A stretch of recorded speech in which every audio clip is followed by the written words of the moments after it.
জীৱনত সফলতা লাভ কৰিবলৈ হ'লে নিজৰ ওপৰত বিশ্বাস ৰখাটো খুব গুৰুত্বপূৰ্ণ দিশ। নিজৰ শক্তি সামৰ্থ্যৰ ওপৰত বিশ্বাস নাথাকিলে তুমি কোনো কামতে সফল হ'বও নোৱাৰা আৰু সুখী হ'বও নোৱাৰা। কৃতকাৰ্যতা লাভ কৰিবলৈ আত্মবিশ্বাস লাগে। নেতিবাচক মনোভাৱে তোমাৰ আশা আকাংক্ষা পূৰণ হোৱাৰ ক্ষেত্ৰত বাধা দিয়ে, কিন্তু আত্মবিশ্বাসে সফলতা অৰ্জন কৰাত সহায় কৰে।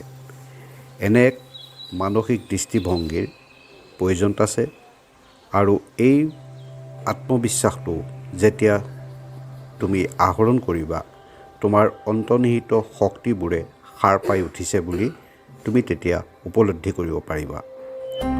বহুতো মানুহে হীনমন্যতাত ভুগি থাকে। এই হীনমন্যতাই তেওঁলোকক জীৱন যুঁজত আগবাঢ়ি যোৱাৰ ক্ষেত্ৰত বাধাৰ সৃষ্টি কৰে।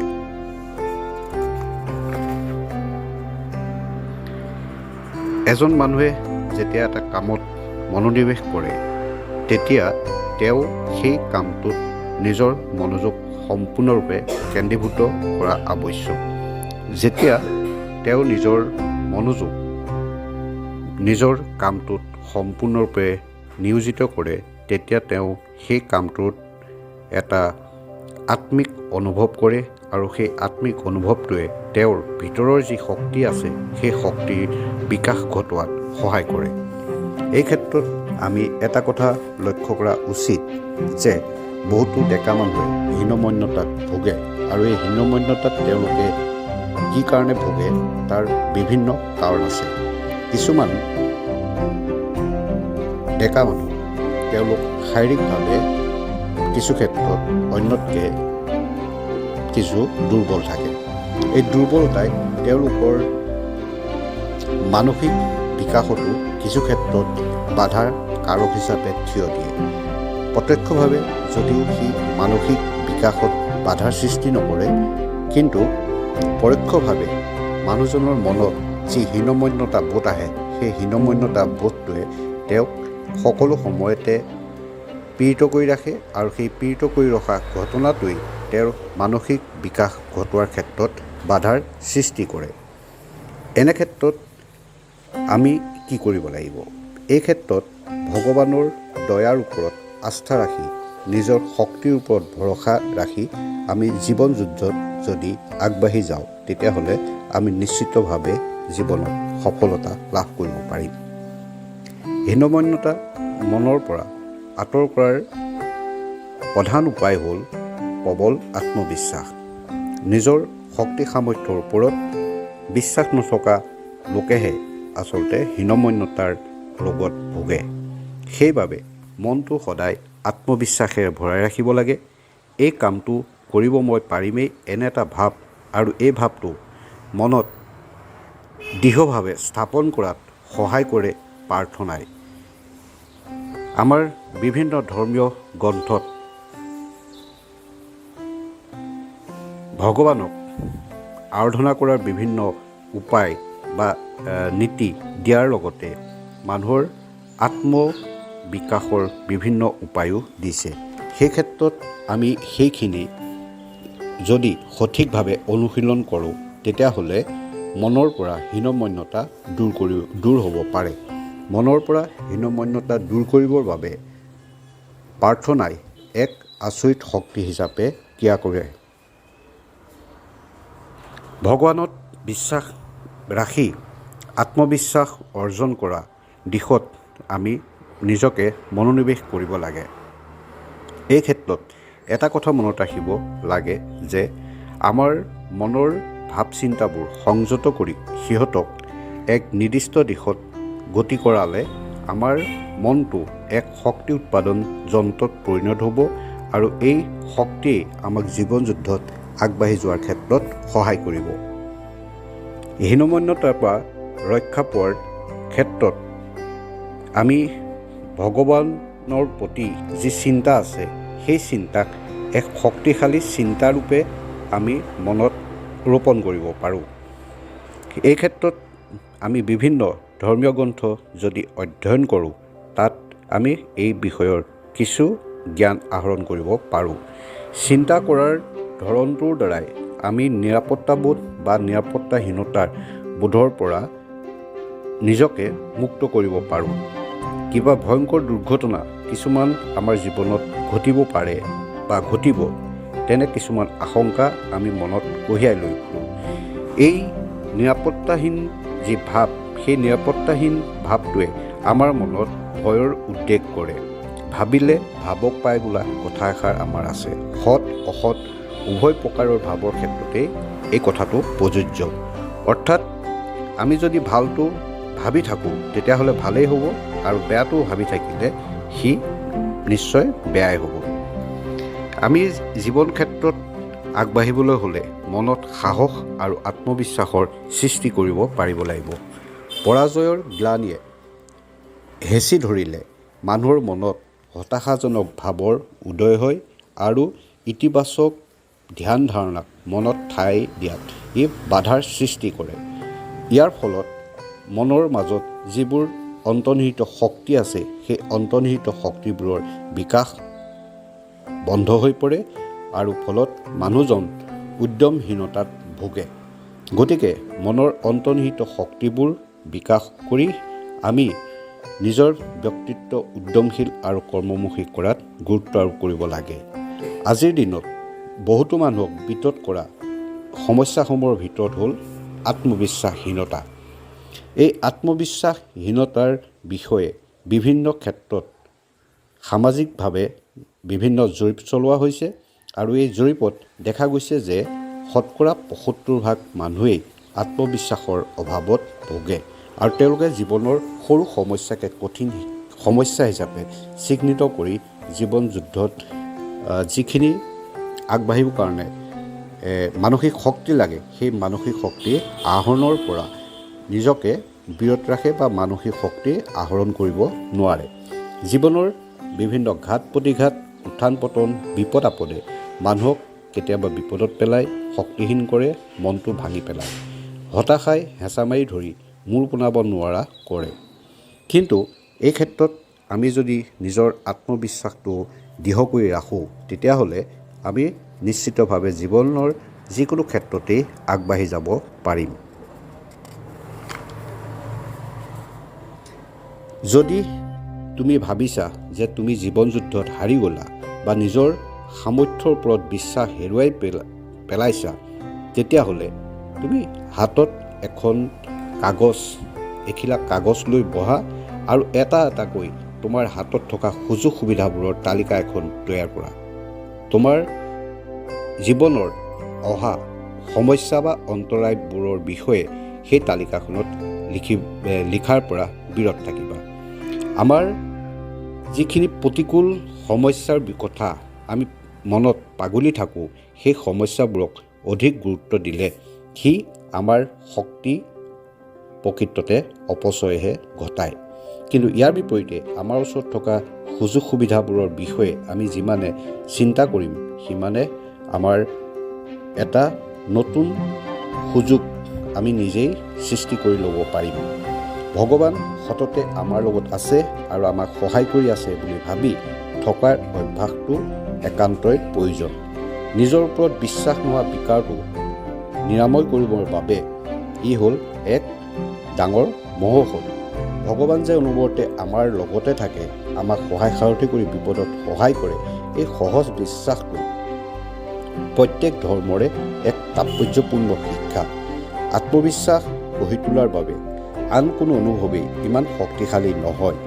ইয়াক অভ্যাসত পৰিণত কৰিবৰ বাবে আমি যদি মনত সকলো সময়তে এই কথাটো আওৰাই থাকোঁ যে ভগৱান মোৰ লগত আছে, ভগৱানে মোক সহায় কৰি আছে, ভগৱানে মোক বাট দেখুৱাই আছে, এই কথাকেইটাই আমাৰ মনত এক আত্মবিশ্বাসৰ সৃষ্টি কৰিব আৰু আমাৰ আকাংক্ষিত কামনা পূৰণ হোৱাৰ ক্ষেত্ৰত ই নিশ্চিতভাৱে সহায় কৰিব।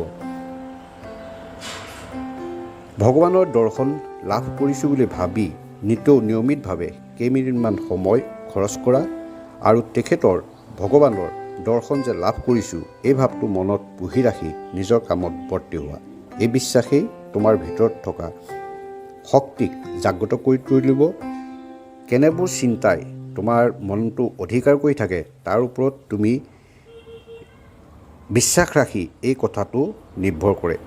বিফলতাৰ কথা ভাবি থাকিলে তুমি বিফল হ'বাই, কিন্তু ইয়াৰ ঠাইত যদি তুমি ইতিবাচক চিন্তাক মনত ঠাই দিয়া আৰু ইয়াক এক প্ৰকাৰ অভ্যাসত পৰিণত কৰা, তেতিয়া দেখিবা তোমাৰ এনে এক ব্যক্তিত্ব গঢ় লৈ উঠিছে যে তাৰ জোৰত তুমি যিকোনো বাধা বিঘিনিকে অতিক্ৰম কৰিব পাৰিছা।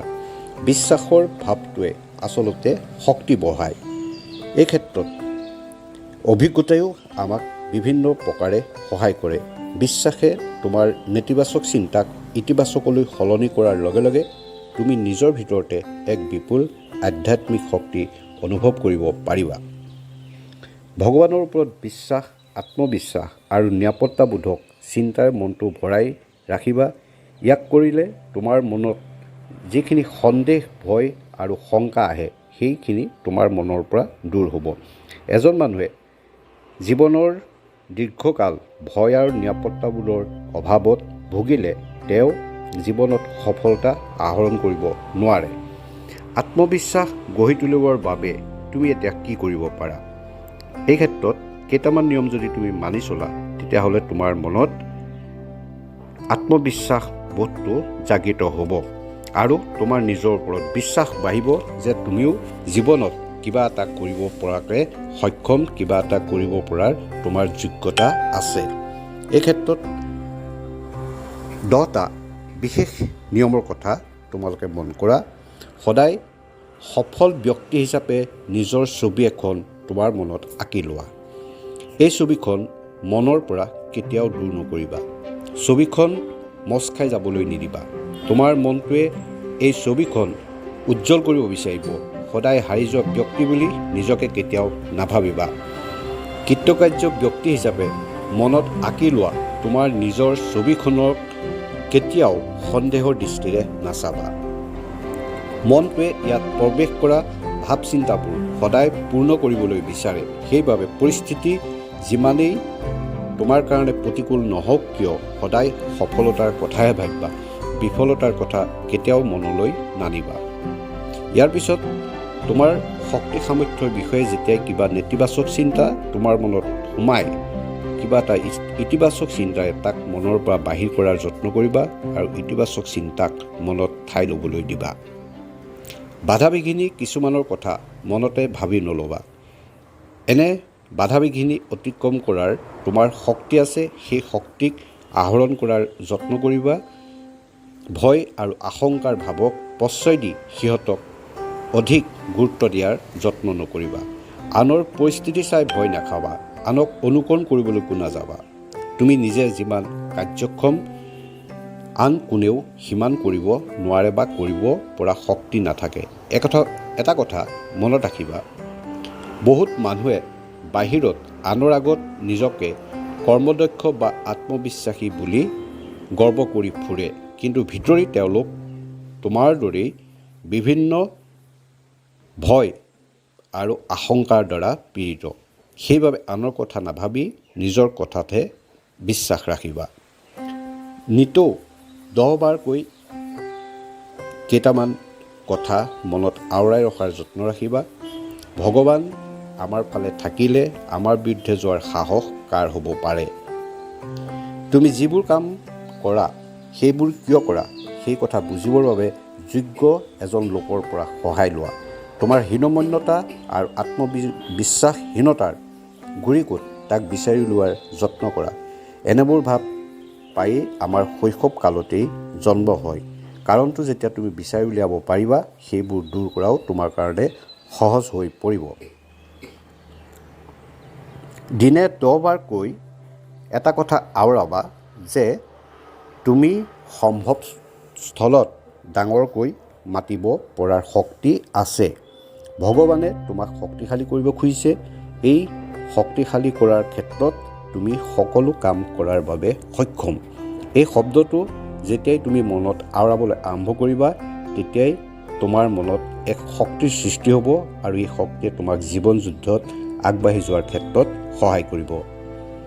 নিজৰ সামৰ্থ্যৰ বিষয়ে এটা জৰীপ কৰা আৰু ইয়াক শতকৰা 10% প্ৰতিদিনে বৃদ্ধি কৰাৰ যত্ন কৰা। আত্ম অহংকাৰ বা আত্মগৰ্বী নহ'বা, কিন্তু এনে এক উৎকৰ্ষকাৰক আত্মসন্মানবোধ মনত জগাই ৰাখা যি শক্তিয়ে তোমাৰ শক্তি সামৰ্থ্য বৃদ্ধি কৰিব পাৰে। নিজকে ভগৱানৰ হাতত এৰি দিয়া। ইয়াকে কৰিবলৈ যাওঁতে মাত্ৰ এটা কথা মনত ৰাখিবা যে মই ভগৱানৰ হাতত আছোঁ। ইয়াৰ পিছত নিজকে বুজোৱা যে এতিয়া তোমাক লগা সমস্ত শক্তি তুমি ভগৱানৰ পৰা পাইছা। এই শক্তি তোমাৰ দেহ মনত প্ৰৱেশ কৰিছে বুলি অনুভৱ কৰা। এই কথাষাৰেই তোমাক জীৱন যুদ্ধত আগবাঢ়ি যোৱাৰ বাবে এক শক্তিৰ যোগান ধৰিব। সদায় মনত ৰাখিবা যে ভগৱান তোমাৰ লগত আছে। তোমাক একোৱেই পৰাস্ত কৰিব নোৱাৰে। তুমি ভগৱানৰ পৰাই শক্তি পাইছা বুলি বিশ্বাস কৰিবলৈ লোৱা। ভগৱানৰ ওচৰত নিজৰ মন বুদ্ধি আত্মা সমৰ্পণ কৰি সম্পূৰ্ণভাৱে তেওঁৰ শৰণাগত হোৱা ব্যক্তিয়ে জীৱনত নিশ্চিতভাৱে সফলতা আহৰণ কৰিব পাৰে। গতিকে জীৱনত অহা কোনো প্ৰতিকূল পৰিস্থিতিয়েই নিজক হাৰি যাবলৈ নিদি জীৱন যুদ্ধত আগবাঢ়ি যোৱাৰ যত্ন কৰা।